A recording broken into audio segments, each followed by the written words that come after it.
Michelle says 1 week before the fire, she and Paul went to Catherine's house to move his things out, and Paul unlocked the basement doors. So that he can go up the next time we had the kids, which would be a week later, Okay. and he can sneak into the house. And she wouldn't.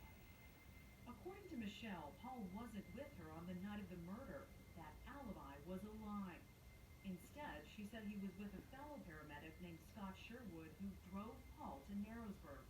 As far as I know, Scott was left in the car, and Paul walked out of the house. Michelle said Paul told her he went inside, set off the basement smoke alarm, hid behind the